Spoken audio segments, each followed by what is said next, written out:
జగన్మోహన్ రెడ్డి గారి మీద విశాఖ ఎయిర్పోర్ట్ లో జరిగిన హత్యాయత్నం తర్వాత మీరు చూస్తే డీజీపీ గారు గంటలోనే ఇంకా నిందితుడిని వాళ్ళకి అప్పగించక ముందే ఇది సంచలనం కోసం చేశారు, ఇది జగన్మోహన్ రెడ్డి గారి అభిమాని చేశారు అంటూ ఏ విధంగా మాట్లాడారో మనం చూసాం. ఆ తర్వాత తెలుగుదేశం పార్టీలో ఉన్న మంత్రులందరూ కూడా ఒక డూప్లికేట్ ఫ్లెక్సీల్ని క్రియేట్ చేసి అతను జగన్ అభిమానే, జగన్కి సింపతి కోసం, అంటే జగన్ కనుక ప్రజలు లేరు, జగన్ ఎవరు నమ్మట్లేదు, సింపతి కోసం ఆయన చేయించుకున్నట్టుగా మాట్లాడిన తీరు కూడా మనం గమనించాం.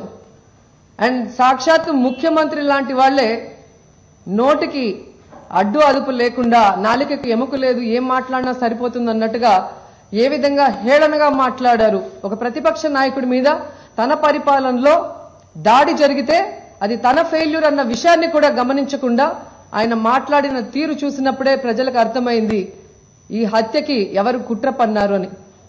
ఈరోజు నేను ఒకటే అడుగుతున్నాను, చంద్రబాబు నాయుడు, లోకేష్ ఇన్ని మాట్లాడుతున్నారు కదా, జగన్మోహన్ రెడ్డి గారి మీద హత్యా ప్రయత్నం మీరు చేయించుకుంటే ఎన్ఐఏ సంస్థకి ఎందుకు మీరు ఇవ్వటానికి ఇంత భయపడుతున్నారు? ఈరోజు మీరు మాట్లాడే మాటలు ఎంత దారుణంగా ఉన్నాయంటే, చట్టాలు ప్రజలకు తెలియవు కాబట్టి మనం ఏం చేసినా నమ్మేస్తారు అని చట్టాల్ని దారి మళ్లించాలి అన్న ప్రయత్నం మీరు చేస్తున్నారంటంలో ఎటువంటి సందేహం కూడా లేదు. ఎందుకంటే ఎప్పుడైనా ఎయిర్పోర్ట్ లో అఫెన్స్ జరిగితే section 3A civil aviation act కింద కేసు రిజిస్టర్ చేసి ఆ కేసు రాష్ట్ర ప్రభుత్వానికి పంపిస్తే రాష్ట్ర ప్రభుత్వం కేంద్ర ప్రభుత్వానికి పంపించాలి.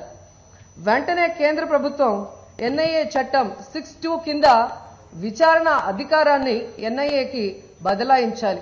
ఈరోజు జరిగింది అదే, మన రాజ్యాంగంలో ఏముందో అదే జరిగింది.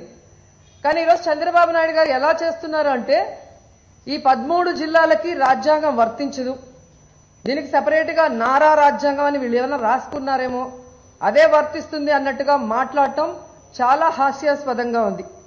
ఎందుకంటే రాజ్యాంగాన్ని పరిరక్షిస్తానని ఆ రోజు అసెంబ్లీలో అందరూ కూడా ఓత్ తీసుకున్నాం.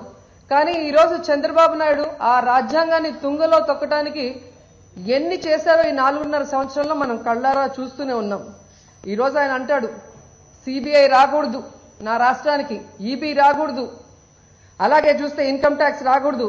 ఇక లాస్ట్ కి హైకోర్టు ఏదైతే ఇచ్చిందో ఆర్డరు, దాన్ని కూడా మేము గౌరవించము అంటున్నారు. అంటే మరి చంద్రబాబు నాయుడు గురించి మనం ఏమనుకోవాలి? ఈరోజు ఏపీ ప్రభుత్వం అంటే చంద్రబాబు నాయుడు గారు దొంగల్ని, ఆర్థిక నేరగాల్ని కాపాడే అడ్డాగా ఆంధ్రప్రదేశ్ ని మార్చేస్తున్నారు. దావూద్ ఇబ్రహీంలు, విజయ్ మాల్యాలు, నీరవ్ మోడీలు, అలాగే ఆంధ్ర మాల్యాలందరూ నా దగ్గరికి రండి, నేను కాపాడుతాను, ఎందుకంటే నా రాష్ట్రానికి నేను సిబిఐని రానీను, ఈబీని రానీను, ఇన్కమ్ ట్యాక్స్ వాళ్ళని రానీను, కోర్టులు చెప్పినా నేను పట్టించుకోను అన్నట్టుగా ఒక నియంతలాగా, ఈరోజు ఒక హిట్లర్ లాగా ఆయన ప్రవర్తిస్తున్న తీరు చూస్తుంటే అందరికీ కూడా మనం ఎక్కడున్నామో అర్థం కాని పరిస్థితి. ఇలాంటి వాడిన మనం గెలిపించి ముఖ్యమంత్రిని చేసుకున్నామని అందరూ తలలు పట్టుకునే పరిస్థితికి వచ్చింది. ఈరోజు ఎంత బాధాకరం అంటే, ఎవరు ఆయన్ని ప్రశ్నించకూడదు, ఆయన చేసిన తప్పులు ఎత్తి చూపించకూడదు. నిన్న కూడా మీరు చూశారు, కాకినాడలో ఒక మహిళ చంద్రబాబు నాయుడు చేసిన తప్పును ఎత్తి చూపిస్తే నిన్ను ఫినిష్ చేస్తాను అంటాడు.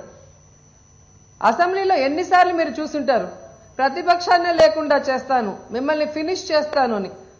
ఒక రౌడీలాగా, ఒక గూండాలాగా ఒక ముఖ్యమంత్రి మాట్లాడుతున్నాడే తప్ప ఎక్కడా కూడా 40 ఏళ్ల అనుభవం ఉన్న ఒక మేధావిలాగా ఆయన ప్రవర్తించడం లేదు, పని చేయటం లేదు అనేది మనం గమనిస్తున్నాం.